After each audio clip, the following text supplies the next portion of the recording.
Molecular formula की बात करते हैं जी। दो एटम या दो से ज्यादा एटम जब आपस में कंबाइन हो रहे होते हैं तो हम कहते हैं जी क्या बनता है, एक मॉलिक्यूल बन जाता है। यहाँ पर एग्जांपल ले लेते हैं जी हाइड्रोजन की। उसका न्यूक्लियस हमने बना दिया यहाँ पर। उसके अंदर एक ही प्रोटॉन होता है और उसके शेल में एक इलेक्ट्रॉन होता है, तो इसको मैं कह देती हूँ हाइड्रोजन। इसके साथ एक और हाइड्रोजन होता है जिसके शेल में हमने एक और इलेक्ट्रॉन बना दिया, ठीक है। और इसके न्यूक्लियस में हमने जी प्रोटॉन बता दिया। अब ये दो इलेक्ट्रॉन जो हैं आपस में एक रिलेशनशिप बना लेंगे जिसके हम कहते हैं कि केमिकल कॉम्बिनेशन हो गया इन दोनों के दरमियान। क्या होता है जी, ये हाइड्रोजन अपनी वैलेंसी पूरी करने के लिए यानी कि अपने आप को सेटिस्फाई करने के लिए क्या करता है, एक बॉन्ड बना लेता है इसके साथ।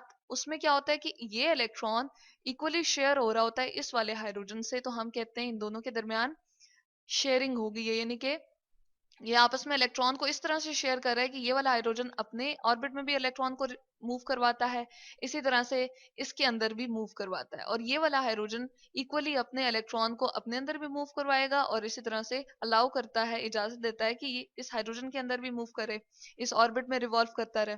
और इस तरह से दोनों की वैलेंसी जो है सेटिस्फाई हो जाएगी और क्या बन जाएगा जी, हमारे पास हाइड्रोजन का एक मॉलिक्यूल बन जाएगा। और इस मॉलिक्यूल को ही रिप्रेजेंट करने के लिए मैंने क्या लिख दिया है जी, मैंने लिखा है H2। और ये इसका क्या है, मॉलिक्यूलर फार्मूला है।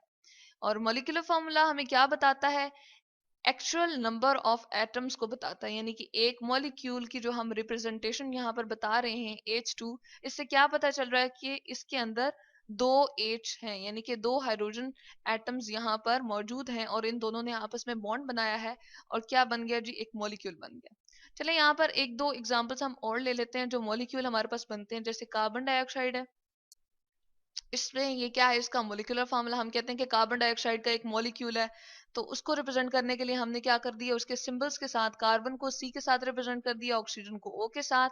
तो ये हमें क्या बता रहा है जी, कि एक इसके अंदर कार्बन है और दो इसके अंदर जी क्या है, ऑक्सीजन है। ये मैंने इसके सिंबल्स बना दिए ऑक्सीजन के और ये कार्बन के लिए सी का सिंबल बना दिए।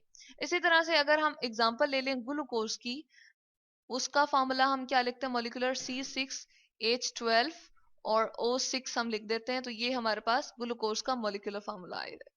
इस तरह से हमने एक, दो और तीन मॉलिक्यूल्स बना दिए और इनके मॉलिक्यूलर फार्मूला लिख दिए। अच्छा, अब क्या होता है जी, हम एक रिलेशनशिप देखना चाहते हैं कि मॉलिक्यूलर फार्मूला और इंपेरिकल फार्मूला के दरमियान क्या कोई ताल्लुक है।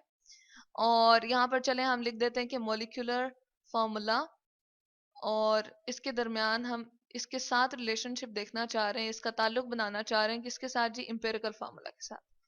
अब इंपेरिकल फार्मूला क्या था, जैसे हमने पिछले लेक्चर में भी देखा था, इंपेरिकल फार्मूला को हमने डिस्क्राइब किया था।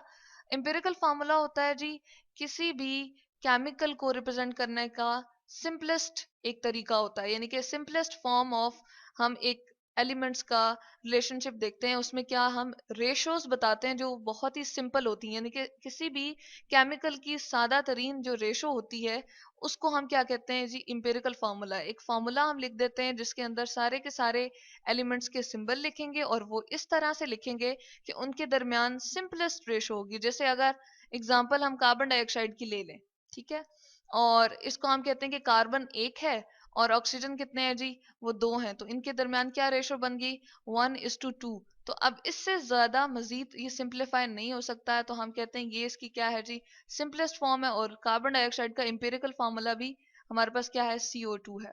अच्छा, अब इंपेरिकल फार्मूला और मॉलिक्यूलर फार्मूला इक्वल तो हो सकते हैं, लेकिन यहाँ पर हमें क्या लगाना पड़ेगा जी, एन लगाना पड़ेगा। और एन क्या होता है, एन हमारे पास 1 भी हो सकता है, ठीक है। ये एक ऐसा इंटीजर हम ले लेते हैं जो जिसकी वैल्यू क्या हो सकती है, 1 भी हो सकती है, 2 भी, 3 भी और सो ऑन चलता जाएगा। तो तब जाके आपके पास मॉलिक्यूलर फार्मूला जो है वो किसके इक्वल हो जाएगा, इंपेरिकल। यानी कि इंपेरिकल फार्मूला और मॉलिक्यूलर फार्मूला के दरमियान रिलेशनशिप क्या है, molecular formula is equal to n times to the empirical formula. अब हम ऐसा करते हैं कि चलें कार्बन डाइऑक्साइड की एग्जांपल यहाँ पर ले लेते हैं। कार्बन डाइऑक्साइड का हमने जिस तरह इंपेरिकल फार्मूला हमने कहा है कि इसमें सिंपलेस्ट जो रेशो बन रही है, इनके सिंपलेस्ट सादा तरीन जो इसके दरमियान में निस्बत बन रही है वो क्या है, 1:2। और इसलिए हम इसको क्या कहते हैं, ये इस केमिकल को रिप्रेजेंट करने का एक सिंपलेस्ट फार्मूला है और इसी को इंपेरिकल फार्मूला कहते हैं। तो चले हम यहाँ पर पुट कर देते हैं जी कार्बन डाइऑक्साइड का इंपेरिकल फार्मूला CO2। ठीक है, ब्रैकेट्स हमने लगा दी, ये सिर्फ इसलिए कि यहाँ पर ये क्या हो रहा है, इसके साथ n के साथ मल्टीप्लाई हो रहा है। अच्छा, अब हम क्या करते हैं जी, मॉलिक्यूल, जैसे अगर आपको कहे कि मॉलिक्यूल लिखिए एक कार्बन डाइऑक्साइड का, तो हम क्या लिखेंगे, कार्बन डाइऑक्साइड का CO2 हम लिख देंगे।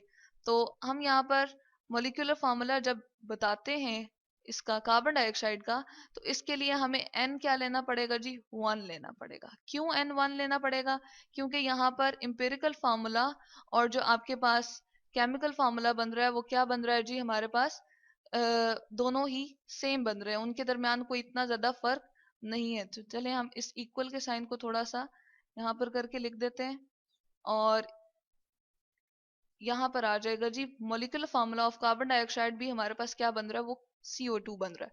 तो यहाँ से एक बात हमें ये भी पता चली कि n की वैल्यू कार्बन डाइऑक्साइड के लिए क्या हो जाती है जी, यहाँ पर जब हम मॉलिक्यूलर फार्मूला और इंपेरिकल फार्मूला को रिलेट कर रहे होते हैं तो वो 1 हो जाती है। और कार्बन डाइऑक्साइड का मॉलिक्यूलर फार्मूला भी CO2 होता है, और इसी तरह से इंपेरिकल फार्मूला भी उसका CO2 ही होता है। अब एग्जांपल हम चले ले लेते हैं यहाँ पर बेंजीन की। तो बेंजीन के लिए हमने जो इंपेरिकल फार्मूला निकाला है वो क्या आता है जी, वो हमारे पास कैलकुलेशन के बाद आता है CH आता है। तो यहाँ पर हम पुट कर देते हैं मॉलिक्यूलर फार्मूला के लिए, यहाँ पर अब मैं M यानी कि M फॉर मॉलिक्यूलर और F लिख रही हूँ, यानी कि मॉलिक्यूलर फार्मूला हम मालूम करना चाह रहे हैं। इसके साथ जी हम इंपेरिकल फार्मूला ऑफ बेंजीन लिख देते हैं, C और H आ जाएगा यहाँ पर। अब इसमें जो इसका मॉलिक्यूलर फार्मूला था वो क्या निकला था, C6 और H6। तो यहाँ पर N की वैल्यू हमें क्या पुट करना पड़ेगी जी, 6। ठीक है, और ये 6 जो है वो इस कार्बन के साथ भी मल्टीप्लाई कर रहा है और इस हाइड्रोजन के साथ भी। तो जब इसका मॉलिक्यूलर फार्मूला लिखेंगे तो वो ये जो 6 होगा इसके साथ मल्टीप्लाई करके इसके सबस्क्रिप्ट में यहाँ चला जाएगा C6 और H6। तो बेंजीन का जो मॉलिक्यूलर फार्मूला बनेगा वो क्या होगा जी, हमारे पास आ जाएगा वो C6H6। तो इस तरह से हमने बेंजीन का मॉलिक्यूलर फार्मूला यहाँ से निकाल लिया। जबकि इसका इंपेरिकल फार्मूला जिसमें सिंपलेस्ट रेशो ऑफ कार्बन और हाइड्रोजन क्या आ रही थी, चले हम यहाँ पर साइड पे लिख देते हैं, 1:1 आ रही थी। तो अब हम देख लेते हैं कि क्या मॉलिक्यूलर फार्मूला से भी उसकी सिंपलेस्ट फॉर्म ऑफ रेशो हम बना सकते हैं। तो इस तरह से यहाँ पर आ रही थी 6:6, क्योंकि 6 कार्बन एटम है हमारे पास और 6 हाइड्रोजन एटम है। तो हम इसको सिंप्लीफाई कर सकते हैं 6 की टेबल से, और इसके दरमियान जो सिंपलेस्ट रेशो आ जाएगी वो 1:1 आ जाएगी। तो इस तरह से हमने इंपेरिकल फार्मूला भी यहाँ से निकालने की कोशिश की है। तो मॉलिक्यूलर फार्मूला और इंपेरिकल फार्मूला को हम किस तरह से जी रिलेट कर सकते हैं, हम कह सकते हैं molecular formula is n times to the empirical formula. तो यहाँ पर हमने इंपेरिकल फार्मूला और मॉलिक्यूलर फार्मूला को भी रिलेट कर लिया, और मॉलिक्यूलर फार्मूला को भी देख लिया कि वो क्या बताता है, एक्चुअल नंबर ऑफ उसके एटम्स को बताता है। यानी कि अगर कोई केमिकल आप ले रहे हैं तो उसके अंदर एक्चुअली कितने एटम्स इन्वॉल्व हैं। मॉलिक्यूलर मास की बात करते हैं जी, इससे पहले तो हमें ये पता होना चाहिए कि जो मॉलिक्यूल होता है वो हमारे पास कैसा होता है। हम कहते हैं कि जो एटम्स होते हैं वो आपस में जब कॉम्बिनेशन बनाते हैं, यानी कि आपस में बॉन्ड्स बनाते हैं, तो उसको हम क्या कहते हैं जी, वो मॉलिक्यूल बन गया। अब उस मॉलिक्यूल का जो हम मास निकालेंगे, यानी कि उसके प्रोटॉन और न्यूट्रॉन की तादाद को गिन के जो हम एटॉमिक मास निकालते हैं और उन सबको सम करते हैं, तो हम कहते हैं कि जी ये क्या निकल आएगा, मॉलिक्यूलर मास। जिस तरह यहाँ पर मैं एग्जांपल अगर दे दूं CH4 की, चले हम यहाँ पर लिख देते हैं, मीथेन की हमने एग्जांपल दे दी, जो गैस होती है घरों में हम इस्तेमाल करते हैं। ठीक है, चूल्हे में जो हमारे आ रही होती है उसको मीथेन गैस कहते हैं। अच्छा, अब ये क्या है, इसके साथ आपको क्या नजर आ रहा है कि एक कार्बन है और 4 हाइड्रोजन है। तो हमने क्या किया, इनके सिंबल्स को इकट्ठा करके इनका फॉर्मूला बना दिया, और इनके जब एटॉमिक मैसेज को सम कर देंगे, यानी कि कार्बन के एटॉमिक मास को और 4 हाइड्रोजन के एटॉमिक मास को सम करेंगे, तो हमारे पास क्या आ जाएगा जी, मॉलिक्यूलर मास आ जाएगा। अब ऐसे करते हैं कि हम मॉलिक्यूल इसको बना लेते हैं। जैसे कार्बन हमने लिया, चले हम इसको थोड़ा सा नीचे ले लेते हैं। कार्बन को हम कहते हैं कि इसके न्यूक्लियस में कितने प्रोटॉन होते हैं, 6 होते हैं। ठीक है, और इसके न्यूट्रॉन कितने होते हैं, वो भी आपके पास 6 होते हैं। अब जब इसका फर्स्ट शेल हम बनाते हैं तो हम कहते हैं कि इसके फर्स्ट शेल में सिर्फ और सिर्फ 2 इलेक्ट्रॉन्स आ सकते हैं। तो यहाँ पर हमने मेंशन कर दिए 2 इलेक्ट्रॉन के साथ। इसी तरह से जब हम इसका अगला शेल बनाएंगे तो उसमें मैक्सिमम जो है वो 8 आ सकते हैं, लेकिन हमें कितने चाहिए जी, 4 मजीद और चाहिए। तो हम क्या करते हैं, 4 इलेक्ट्रॉन यहाँ पर बना देते हैं, ये 4 हमने बना दिए। अब इसके साथ हमने हाइड्रोजन कितने लेने दी, 4 लेने हैं। तो हम यहाँ पर साइड पे हाइड्रोजन बना देते हैं, उसका न्यूक्लियस एक प्रोटॉन के साथ, और उसका जो शेल होता है उसके अंदर एक इलेक्ट्रॉन यहाँ पर मूव कर रहा होता है। और इसी तरह से यहाँ पर हम क्या करेंगे, एक प्रोटॉन न्यूक्लियस के साथ हाइड्रोजन का, और उसका जो शेल होगा उसके अंदर एक इलेक्ट्रॉन।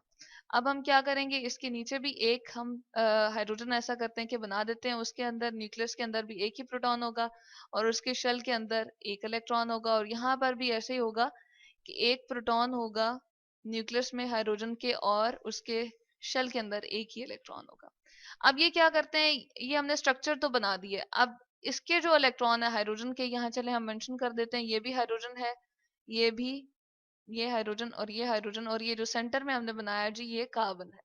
अब ये इलेक्ट्रॉन हाइड्रोजन के क्या करते हैं, अपने अंदर भी रिवॉल्व कर रहे होते हैं और कार्बन के अंदर भी, क्योंकि कार्बन की वैलेंसी क्या होती है 4 हम कहते हैं, इसने ऑक्टेट अपना कंप्लीट करना होते हैं, 8 इलेक्ट्रॉन पूरे करने होते हैं, तो ये इसलिए ये 4 हाइड्रोजन के साथ कंबाइन होता है, बॉन्ड बनाता है यहाँ पर भी और इसी तरह से इस हाइड्रोजन के साथ भी। तो क्या होता है, हाइड्रोजन के अपने अंदर भी ऑर्बिट में ये इलेक्ट्रॉन मूव कर रहा होता है और इसी तरह से कार्बन के अंदर भी।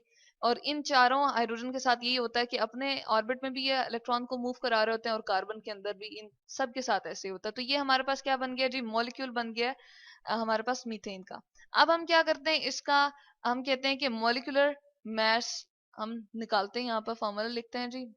मॉलिक्यूलर मास क्या होता है, मॉलिक्यूलर मास होता है जी, हम यहाँ पर लिख देते हैं sum of all the message, यानी कि ये जो सारे के सारे एटम यहाँ पर हमने बनाए हैं और लिखे हैं, sum of masses of, sorry masses हम इनके लेंगे, ठीक है, और उन सबको हम क्या कर देंगे, ऐड कर देंगे, sum of masses of all atoms, ठीक है, जो जो उस मॉलिक्यूल में एटम्स जो उस मॉलिक्यूल में मौजूद होंगे उन सब के मैसेज को लेंगे और फिर ऐड कर देंगे। तो हमें यहाँ पर मालूम क्या होना चाहिए जी, उनके पहले एटॉमिक मास पता होने चाहिए, यानी कि जो जो एटम हम ले रहे हैं उनके एटॉमिक मास को किस तरह से निकालेंगे। तो ये हम लिखते हैं जी यहाँ पर नंबर ऑफ प्रोटॉन, यानी कि किसी भी एटम के नंबर ऑफ प्रोटॉन हो और उसमें हम प्लस कर देते हैं जी नंबर ऑफ, चले हम इसको थोड़ा सा इधर लिख देते हैं, नंबर ऑफ, इसके नीचे ही मैं लिख रही हूँ न्यूट्रॉन, ठीक है। तो जो आपके पास आ जाएगा एटॉमिक मास वो आप किस तरह से निकालेंगे, कार्बन का अगर हम निकालना चाह रहे हैं तो यहाँ पर मैं एटॉमिक की जगह 80 लिख रही हूँ, इसकी एब्रीविएशन हम लिख देते हैं, चलें इसको हम पूरा लिख देते हैं, एटॉमिक मास ऑफ कार्बन अगर हम निकालें तो इसके नंबर ऑफ प्रोटॉन कितने हमने लिखे हैं जी, 6 लिखे हैं, हम यहाँ पर 6 कर देंगे, और नंबर ऑफ न्यूट्रॉन कितने हैं वो भी अगेन 6 हैं। तो हम इन दोनों को जब प्लस करेंगे तो हमारे पास आंसर क्या आ जाएगा जी, 12 AMU। ये जो AMU मैंने लिखा है ये एटम्स को, उनके मैसेज को मेजर करने का यूनिट होता है। जब हम बहुत छोटे लेवल पे जाते हैं तो कार्बन का अगर आपने मास बताना है या हाइड्रोजन का मास बताना है तो आप किस यूनिट में हम जी बताने की कोशिश करते हैं, हम उसके लिए यूनिट लेते हैं AMU, एटॉमिक मास यूनिट। इसी तरह से अगर हम चले, यहाँ पर मैंने C नहीं लिखा, इसको कार्बन का सिंबल मेंशन कर देते हैं C। अब हम हाइड्रोजन का निकाल लेते हैं एटॉमिक मास। तो एटॉमिक मास ऑफ हाइड्रोजन की जगह में H सिर्फ उसका सिंबल लिख रही हूँ, यहाँ पर हमने H लिख दिया। और इसके पास जी प्रोटॉन एक ही होता है न्यूक्लियस में और इसके पास न्यूट्रॉन कोई नहीं होता, तो हम क्या कर देंगे 0, और ये हमारे पास क्या आ जाएगा जी 1 AMU, यानी कि एटॉमिक मास यूनिट हमारे पास ये इसका आ गया है जी मास हाइड्रोजन का। अब हमने इसका क्या निकालना है, मॉलिक्यूलर मास CH4 का निकालना है, यानी कि जो हमने पूरा का पूरा ये मॉलिक्यूल लिखा था इसका मास निकालना चाह रहे हैं। तो मैं यहाँ पर लिख देती हूँ मॉलिक्यूलर मास, हम किसका निकाल रहे हैं जी, मीथेन का निकाल रहे हैं, मॉलिक्यूलर मास ऑफ CH4। यहाँ पर भी मैंने सिंबल मेंशन कर दिए मीथेन गैस के, C कार्बन का है और H जो है हाइड्रोजन का लिख दिया। तो यहाँ पर क्या आ जाएगा जी, एटॉमिक मास हमने लेना है हाइड्रोजन का, ठीक है, एटॉमिक मास ऑफ हाइड्रोजन। अब यहाँ पर या चले हम पहले कार्बन ले लेते हैं, ठीक है, और कार्बन के लिए दोबारा से मैंने C लिख दिया है। इसके अंदर हम ऐड करेंगे जी एटॉमिक मास ऑफ हाइड्रोजन। अब यहाँ पर देखें हाइड्रोजन कितने हैं जी, 4 है हमारे पास हाइड्रोजन। तो हमें क्या करना पड़ेगा, इस सारे को हाइड्रोजन के लिए दोबारा से H का सिंबल लिख दिया। इस सारे को ये मैं ब्रैकेट शो कर रही हूँ और इसको किससे मल्टीप्लाई करना पड़ेगा जी, हमें 4 से। तो चलें अब हम ऐसा करते हैं, इसकी कैलकुलेशंस कर लेते हैं। अब कार्बन का जो हमने यहाँ से मास निकाला था वो कितना था जी, वो 12 AMU था। एटॉमिक मास यूनिट दोबारा से बता देते हैं जी, ये हमारे पास एटम्स के मास को मेजर करने का यूनिट होता है।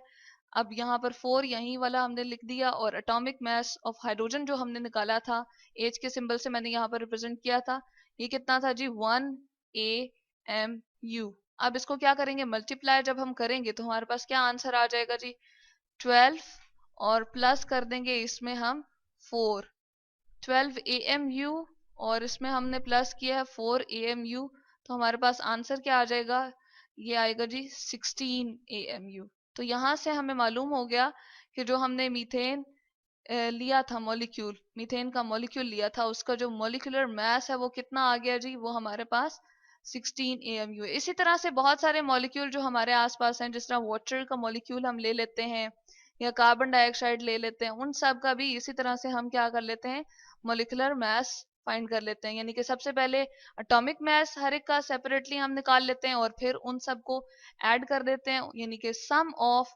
masses of all the atoms जो उस मॉलिक्यूल के अंदर मौजूद होते हैं, उसको हम कहते हैं जी मॉलिक्यूलर मास। और ये हमारे पास किसका होता है, वो वाले उन वाले एलिमेंट्स, वो सॉरी कंपाउंड्स का होता है, या हमारे पास मॉलिक्यूल्स का होता है जो आपस में इलेक्ट्रॉन की शेयरिंग कर रहे होते हैं। जैसे यहाँ पर CH4 हमने लिखा है, तो हमने क्या कहा था जी, कार्बन और हाइड्रोजन आपस में इलेक्ट्रॉन की शेयरिंग कर रहे थे और इस तरह से मॉलिक्यूल बन गया, और इनके सारे के सारे एटम्स के मैसेज को जब हम सम कर लेंगे तो हमारे पास मॉलिक्यूल